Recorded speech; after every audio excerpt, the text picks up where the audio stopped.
Hello, boys and girls, ladies and gents. This is DafubFilm&TV, and I have just learned in the last 24/48 hours some information. The information I have learned specifically was that I thought this show, specifically Genv, the what's the word for spin-off of The Boys, maybe for one season, maybe more, depends how things turn out, it seems. I thought this was a 6-episode season. So I thought this, episode 6, that I'm about to review for you after just watching it, was the season final. And it turns out I was wrong. There's 2 more episodes to go. Which gives you an idea as to how far behind I was in terms of the reviews, because at the time I am recording this, the 7th episode should be out. Well, by the time I'm recording this, it'll be tomorrow for me, but it'll still be today for those filthy colonials in North America. Time zones being time zones. Anywho, in terms of this episode 6, again, the show continues to, I'm still, as I said in the last review of the previous episode 5, I'm a bit kind of sitting between 2 stools at the moment. Do I want to do spoilers? Do I not want to do spoilers? Because if you don't want to do spoilers, it's kind of a what's the word for it? It restricts quite a bit how you talk about a show. And since I'm only reviewing the episodes after they're released, because I don't have I'm not a member of the quote-unquote press, so I don't get to see the episodes before they come out, like some fancy people do. But I'm really in 2 minds about, whether I should, these should all be spoiler reviews or not, or dare I even say it, somewhere in between. I genuinely could use your views on this in the comments below. Please let me know what you think I should do on this, or what you would prefer. Again, and other suggestions and advice is always welcome. Plus, again, the algorithm does like the interaction, so please comment below on whether you think I should be spoiler free or so bursting with spoilers I'm absolutely filthy.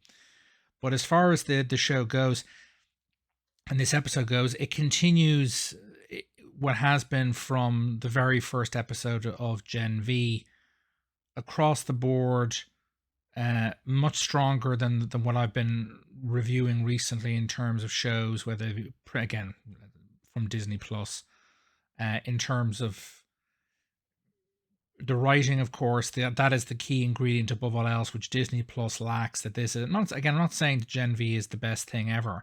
I'm not saying it's Game of Thrones or House of the Dragon, but it is much, much better than everything we've gotten so far from Disney over the last 2 years. Loki is a significant upgrade so far over what we've gotten over the last 2 years from Disney Plus, but it's not on par, I don't think, with this yet. Again, we'll have to wait till all 8 episodes are done. We'll have to wait until the first episode, until both seasons are completed, so we can judge them in comparison. But right now, this show, again, it has the advantage of not being on Disney Plus, which means there are creative restrictions that Disney Plus shows have in terms of what they can and cannot have in the dialogue, what they can and cannot show, that Genv simply doesn't have to contend with. Now, that isn't necessarily, nothing but, nudity and gore above all else might be, entertaining in the short term, but in of itself, it's not, it doesn't make a show, let alone a good one, let alone a successful one. And a show also can't be good or successful if it doesn't have nudity in it and doesn't have gore and violence in it. Those 2 things are not mutually exclusive, or inclusive, should I say, is that the term to use. Aside from that, the episode itself continues on the high standard of the writing and dialogue compared to, again, keep comparing it to beating a dead horse compared to Disney Plus, but that's what I've been watching and reviewing lately. It's much better written, both in terms of quality and quantity of dialogue, and in terms of the writing of the story plot points, story threads overall. In terms of the story threads overall, it's a much faster paced show than what we've been getting out of Disney Plus. I mean, Ahsoka felt very slow, became quite a chore, and near the end, the same was true, even more so, for Secret Invasion. But it's boom, boom, boom, boom, boom, boom, boom, boom, boom. There's not been one episode so far, in my opinion, where the story hasn't moved forward, where multiple plot threads haven't moved forward, where there's plot point covered after plot point covered, and so on. You don't get episode after episode where little to nothing happens, like you're getting out a lot of the Disney Plus shows. This is literally not an issue with this show. The show is overall across the board. As I said, I keep going. It just keeps back to the writing. It doesn't matter how good, how much they can throw, 200 million like they purportedly did at Secret Invasion at the production of a show. They can have good cinematography. They can have lots of location shooting, good direction. The cast can be very talented. That's not enough to get around or compensate for genuinely bad writing, genuinely bad story pacing. And those have been, which is good story pacing, is part of the writing. Those have been serious problems for Disney Plus's content for the last couple of years, the last 2 years anyway. And it's, Hollywood, the quality of Hollywood's content in general has not been the best. Again, COVID has, and the lockdowns and so on did disrupt things quite a bit, but that doesn't really necessarily affect the writing if everyone can meet in a writer's room online, talk about what their the story threads, go back to writing at home and so on. Like, it's the one area of either film or television production that would be least disrupted, particularly in the modern era, by the lockdowns, is the writing. And so I wouldn't buy it as an excuse, primary or sole, for why the writing, again, particularly from Disney Plus, has been as bad as it has been. And this is everything else is built on top of the writing, and this show continues to be fast paced. Certainly compared to Disney's content, it continues to be well written, very good dialogue. Again, none of the characters so far stand out to me enough, and with the exception of kind of Little Cricket, who is the only character of the kind of main cast of characters who actually has a superhero name, which makes it easier for me to remember the character's name. The rest of them all have kind of genuinely regular Joe Schmo person names. They don't have hero names yet or monikers yet, but Little Cricket does. Outside of that one point of concern where where the characters' names aren't really bedding down with me, where I remember them, even before I start watching an episode of the show, let alone when I'm watching it. Outside of that, I think it's a very, very strong show. It's the closest thing we've gotten to it's not an original show, in the sense that, again, it's a spin-off, but I think it's one of the best things that we've seen this year. As I've said previously, Star Trek Picard, I think, is in second place. I cannot remember for the life of me if The Last of Us television adaptation of the video game came out this year or last year. I think it was actually this year. The Last of Us, I don't think, is as good as this. There are a number of episodes where things really drag in The Last of Us, and The Last of Us is basically a zombie show where in a lot of the episodes there are few, if any, zombies, which kind of strips the show of tension. I haven't actually watched the final episode of The Last of Us. Again, I'm gonna watch the last episode of this, but I didn't bother watching the final episode of The Last of Us because I just I just lost interest in. The previous, I don't know how many episodes were in The Last of Us season one, because we know we're getting a season two. But by the end of the show, like I've got my hands on the episode, but I haven't, like, I have not been bothered enough to see it. And again, it wasn't a case of me, real life getting in the way and me watching all the episodes and then having to wait a week or two or something like that to watch the final episode.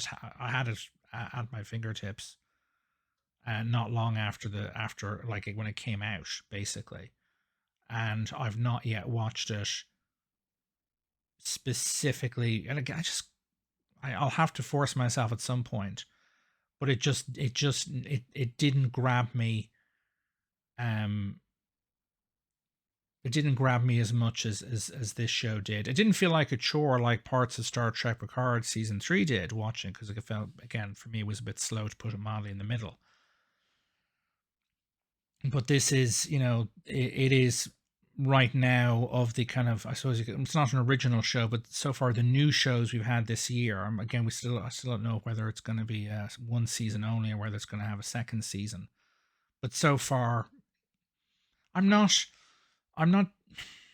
terribly excited about it. I'm not massively enthusiastic about this. This is not, Dafub's new television heroine, shall we say? But it is, in a year of television that for them are slash streaming shows, that overall I think has been very, very uninspiring, to put it bluntly. Where maybe the highlights were at best were season 1 or of The Last of Us, season 3 of Star Trek Picard, which again did drag and become a bit of a drag midway through the season. And this is probably the strongest show so far. I don't know if The Boys, the next season, The Boys, is out this year. If it is, and it's as good as season 3, then that'll probably jump into the top spot. But right now, this is in what I think to be certainly for the kind of shows that I watch, a mid at best year, if not worse. This is, it's the strongest show. I mean, again, it doesn't sound like, it's a bit of a faint praise, to put it mildly, but it's not in the same league as, how should I put this? Maybe I'm just jaded. I don't know.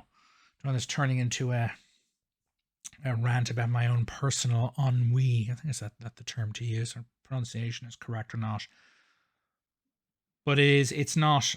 I'm not hugely excited about the remaining episodes. The episode 3 cliffhanger was all right. Wasn't fantastic. Didn't get me terribly excited.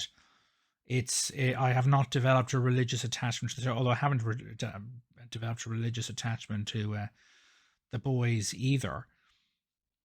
But this is right now, in my opinion, certainly in terms of genre television, science fiction, fantasy, that sort of thing, action, this is one of the best things out there. I haven't watched, again, One Piece. I haven't watched season 3 of The Witcher. I may never get around to watching season 3 of The Witcher, or if I do, I'll just binge it in one go. I might give you a whole season review. But this is, again, I'm repeating myself episode to episode. It is the best thing you can see, in my view, that's out there right now, with new episodes coming out that I've seen. Again, let me know in the comments if there's anything else out there right now that's new episodes are being released, or that was released earlier in the year, that you think I should watch. I know I need to watch One Piece, because that's gotten an awful lot of praise. But outside of that, this is realistically, for me, it. Loki is better than anything that Disney Plus has put out in a year, if not more. Again, just purely because of the writing. But that does not mean it's necessarily even a good show. It could just be just a mid one, and it would be better than what they've been putting out. Again, primarily down to the writing. And realistically, that's really as far as I can go into reviewing the episode without starting to omit spoilers left, right, and center. So you'll have to either go and watch the episode yourself to fill in the rest of the blanks, or better yet, comment down below and say whether you'd want me to do just spoiler reviews or just spoiler free ones. I think this is mostly pretty much exclusively spoiler free instead. This is DafubFilm&TV. Like and subscribe if you haven't done already. Again, we must feed the algorithm. And if you haven't rung the bell for instant notifications of when I upload new content, please do so. And comment down below. This is DafubFilm&TV signing off. Toodaloo.